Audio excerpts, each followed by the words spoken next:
खबर यह मिल रही है 10 बजे तक 16% वोटिंग हो गई है। 10 बजे तक 16% वोटिंग की हमें जानकारी मिल रही है। 9 बजे तक 11% के आसपास था, 10 बजे तक 16%। 11 जिलों की 51 सीटों पर यह वोटिंग हो रही है। बीजेपी से आईपी सिंह है, यहां समाजवादी पार्टी से पंखुड़ी पाठक, कांग्रेस से सुलेमान और बीएसपी से नईम अब्बास। ये तस्वीरें भी देख लीजिए। जैसे कि 5वें दौर की वोटिंग तो चल रही है, छठे की तैयारियां भी जोर शोर से हैं। मऊ में पहली बार प्रधानमंत्री मोदी की रैली होगी।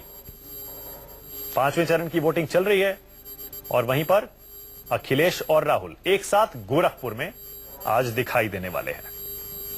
सुलेमान, अमित शाह और मोदी जी तो कह रहे हैं ऐसी आंधी चल रही है जो 2014 के लोकसभा चुनाव से भी बड़ी। ऐसे में आप कैसे बचेंगे इस आंधी से? अब देखिए, हम तो आदत हो गई है। सितंबर अक्टूबर 2013 से लेकर अभी तक 3-3.5 साल हो गए नरेंद्र मोदी जी और अमित शाह जी की बातें सुनते हुए, और जिसे वो खुद ही कहते हैं कि जुमले बोलते हैं। तो अब आदत हो गई है उनकी बात का, हम तो यकीन करते नहीं। और मुझे लगता है इस चुनाव में कम से कम जिस तरह बिहार की जनता ने उनकी बातों का और वादों का यकीन नहीं किया था और उनका असली चेहरा सामने आया था, इसी तरह से यूपी के चुनाव में भी यूपी की जनता उनकी इस बात का यकीन नहीं करेगी। और ये बिल्कुल चुनाव जितने फेज अभी तक हुए हैं, 4 फेज, इससे जाहिर होता है कि हवा किधर चल रही। और अगर आप इसी चरण को देख लें तो पिछले चुनाव में अलग अलग लड़ने के बाद समाजवादी पार्टी और कांग्रेस पार्टी 52 में 42 सीटें लाई थी। हाँ। या एक सीट छोड़ दें तो 51 में 41 सीटें लाई थी। और वोट परसेंटेज में 33% वोट इस चरण में समाजवादी पार्टी को पड़ा था और 12% वोट कांग्रेस पार्टी को पड़ा था। तो मिला लें अगर अलग अलग तो 45% है, और जब यूनाइटेड हो जाएगा तो मुझे लगता है 50% ही क्रॉस कर जाएगा। ठीक है, लेकिन 2014 का आंकड़ा ये कहता है, नईम अब्बास, 2014 का आंकड़ा बता रहा हूं, इन 51 में से 44 पर बीजेपी आ गई थी और वोट जो बीजेपी को मिला था 2014 में वो 39% से ज्यादा था, अकेले अपने दम पर। तो यानी कि बीजेपी को हारने के लिए बहुत कुछ गंवाना पड़ेगा। बिल्कुल गंवाना पड़ेगा। देखिए, मैं आपको बता दूं, पर क्या गंवाएगी इतना? बिल्कुल गंवाएगी सर। आप ये देखिए ना, सिर्फ बातों में ही सारी चीजें चल रही हैं। 2014 से लेके 2017 हो गई है, आज तक कितने सांसद यूपी ने उनको चुन के दिए, एक काम नहीं किया उन्होंने, और जनता ये देख भी रही है। पर काम तो वोट पड़ भी रहा है जी, काम पर वोट पड़ भी रहा है। नहीं, काम पे तो वोट पड़ ही रहा है सर। अब तो बिल्कुल मांग रहे, जनता बोल रही है इस चीज के लिए हमें विकास चाहिए। आप पहले एक चीज डिसाइड कर लीजिए, आप एक चीज डिसाइड कर लीजिए, या तो आप कहिए काम पे वोट पड़ रहा है या नहीं पड़ रहा है। देखिए मैं आपको वही बता रहा हूँ सर, आपको मैं बता रहा हूँ जो। अच्छा हाँ, क्योंकि आप ऑपोजिशन में हैं, सेंटर में भी और स्टेट में भी, तो शायद आप ये कह रहे हैं कि एसपी ने काम नहीं किया उस पर ही वोट पड़ेगा और मोदी ने काम नहीं किया उस पर ही वोट पड़ेगा, आप ये कह रहे हैं? देखिए, तो मायावती दोनों ही पार्टियां, देखिए मैं आपको बताना चाह रहा हूँ कि समाजवादी गवर्नमेंट में जितने दंगे हुए वो जनता ने देखे हैं, और जिस तरीके से 2014 से 17 तक जो है बीजेपी के सांसद रहे, एक भी काम नहीं हुआ। राम मंदिर बनाएंगे, तारीख नहीं बताएंगे। आप ये देखिए कि 25% वोटिंग हुई थी 2012 में। 2012 में बीएसपी के लिए। एक सेकंड जल्दी से, राजनाथ सिंह कुछ कह रहे हैं, जरा सुन लेते हैं। ट्रांसपेरेंसी नहीं है, ट्रांसपेरेंसी लाएंगे, और क्रेडिबिलिटी क्राइसिस हो गया सारी पार्टियों में, बीजेपी क्रेडिबल पार्टी है। देखिए, ट्रांसपेरेंसी तो इतनी ये लोग ला चुके हैं कि आज ना तो मोदी जी की डिग्री मिल रही है और ना स्मृति ईरानी जी की डिग्री मिल रही है। तो ये तो ट्रांसपेरेंसी का इनका लेवल है कि आरटीआई जैसी भी जो हमारे कानून थे उनको भी इन्होंने खत्म करने का काम किया है। जहां तक क्रेडिबिलिटी की बात है, तो जो पार्टी अपने चुनावी वादों को जुमला कह देती है, उनकी क्या क्रेडिबिलिटी है? जो ऐसे वादे करते हैं उत्तर प्रदेश में जो उन्होंने अपने शासित राज्यों में नहीं करे, कह रहे हैं कर्ज माफ कर देंगे, महाराष्ट्र के किसान पूछ रहे हैं कि हमारे यहाँ तो आपकी सरकार है, हमारा क्यों नहीं किया? तो क्रेडिबिलिटी की जहां तक बात है, 3 साल में जितने झूठे ये लोग साबित हुए हैं, जितना इन्होंने गुमराह किया है जनता को, उतना किसी ने नहीं किया। और आईपी सिंह जी जवाब देंगे?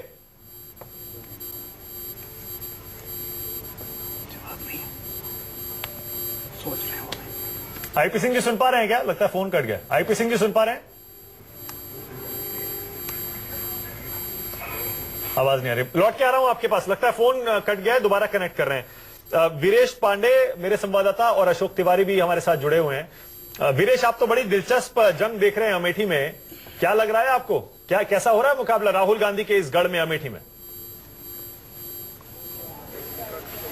देखिए, राहुल गांधी के इस गढ़ में सवेरे से ही 7 बजे से मैं दिखाना चाहूंगा ऐसी ही कतारें जनता घरों से निकल रही है लोकतंत्र के इस महापर्व पे अपना योगदान देने के लिए। और सबसे दिलचस्प बात यह है कि आज राजा भी इन कतारों में लगे हैं, युवराज भी कतारों में लगे हैं, महारानियां भी कतारों में लगी हैं और वो ये जनता से विश्वास मांग रही हैं, वोट मांग रही हैं कि उन्हें जिताएं। लेकिन बड़ा दिलचस्प मुकाबला यहां देखने को मिल रहा है कि इन दो रानियों के खिलाफ एक वजीर भी खड़ा है, गायत्री प्रजापति। वो भी कहता है कि 50,000 से ज्यादा के मार्जिन से अमेठी की जनता उन्हें एक बार फिर जिताएगी। तो सबके अपने अपने दावे हैं। अगर रानियों से पूछें तो एक रानी कहती है कि उनका मुकाबला किसी से नहीं है, दूसरी रानी कहती है कि उनका भी मुकाबला किसी से नहीं है, और वजीर से बात करें तो वो कहता है कि 50,000 से कम में तो मैं जीतूंगा ही नहीं। तो ये अमेठी का पूरा नक्शा है, आप देख सकते हैं।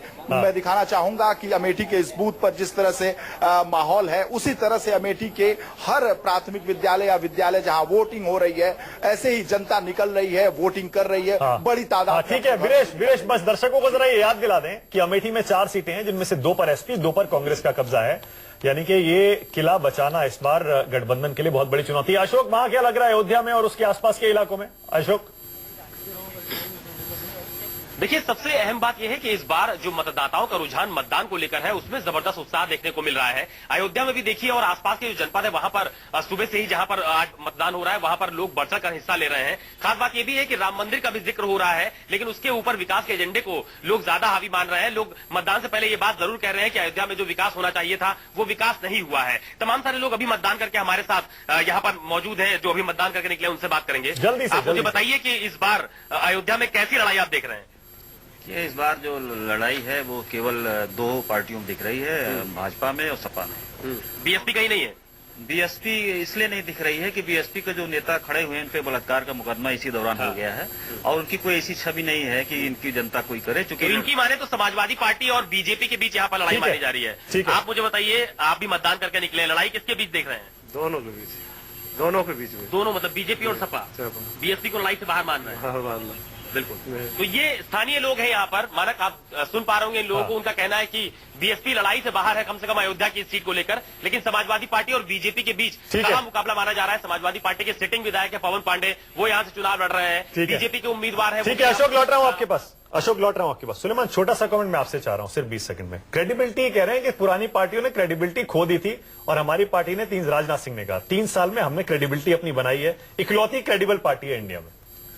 अब मानक अजीब बात है, राजनाथ सिंह जी और बीजेपी के तमाम सीनियर लीडर, प्रधानमंत्री जी से लेके इनके राष्ट्रीय अध्यक्ष अमित शाह साहब और राजनाथ सिंह जी गृह मंत्री, ये लगातार अपनी तारीफें, चेस्ट थम्पिंग रेगुलर करते हैं, लेकिन क्या क्रेडिबिलिटी है उस पार्टी की? तो कह रहे हैं सारे लोकल इलेक्शन जीत रहे हैं हम।